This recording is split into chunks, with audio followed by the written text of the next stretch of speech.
Mal ein kurzer Blick noch mal rein. Ich hoffe, es ist nicht zu dunkel. Ja, es geht.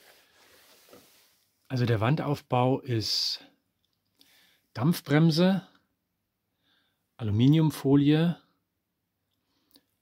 Handvlies, Aluminiumfolie, Handvlies. Und on top kommen dann Lehmplatten. Die stehen da, so dass die Feuchtigkeit im Raum reguliert wird.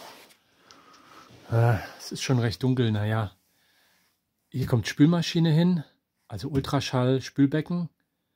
Wir testen da noch was, aber es ist sehr wahrscheinlich, dass wir es machen. Spülbecken, Wasserhahn, das für die Kombi-Heizung, Zwischenspeicher, Ultraschall-Waschmaschine.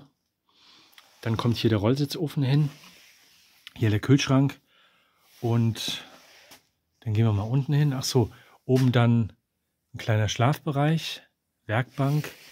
Wie gesagt, da oben Fenster, schöne Fensterfront mit großer Ablage, kleines Fenster da zum Aufklappen. Ja, und dann hier unten im Boden würden dann halt die Klappen halt kommen, die klappen nach unten auf, sodass man eine kleine Trittfläche hat. Wie gesagt, Steine hier noch drunter und dann kommen hier sehr wahrscheinlich die Batteriebänke hin, mehrere, die man auch mal rausnehmen kann zum externen Laden und etc. Also da werde ich so gucken, dass ich die von der Werkstatt hier das mal so modellhaft bestücke, dass man das so sieht.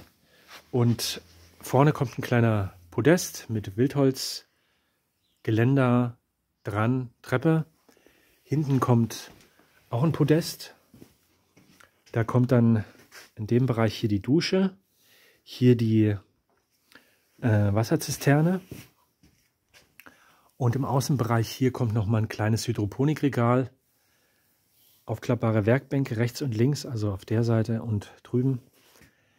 Genau, mal so als grobe Skizze. Ne? Ich kann ja dann noch mal das 3D euch noch mal zeigen. So, was ich jetzt gemerkt habe hier beim Hochfahren mit den Wagenhebern, die können je 3000 Kilogramm heben, ist natürlich die Gefahr, dass die abgrätschen, ne? Also dass das Modul hier dann diagonal kippen könnte.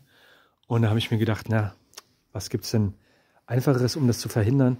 Einfach eine Karabinerseilung mit Stahlseil, einmal oben von hinten oben nach vorne unten und von vorne oben nach hinten unten. Das wäre nochmal eine zusätzliche Sicherung zu diesen Führungsmanschetten, die hier angesetzt ist, indem halt dann die Führungsstange hier sliden kann. Ja, mal so einen groben Einblick. Mal hier chaotische Werkstatt. Wie gesagt, es sollte eigentlich ein Makerspace werden. Nun ja, das Leben will was anderes. Auch gut so. Ihr seht alles chaotisch und so, aber hier werde ich jetzt die vordere Kassette noch in die hintere bauen. Warum separat? Damit wir einfach das alles separat schön bewegen kann, ne? Und man nicht sich auf einen Anhänger festlegen muss. Und ja, soweit. Hinten werde ich ja noch abbauen. Da sind noch schöne Balken halt da. Hier oben sind Balken auch noch übrig. Über dem Trockentrenntoilette. Wir haben ja schon mal die Wildhölzer fürs Geländer vom Förster geholt. Soweit.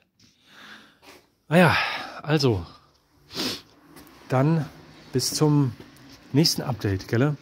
Tschüss.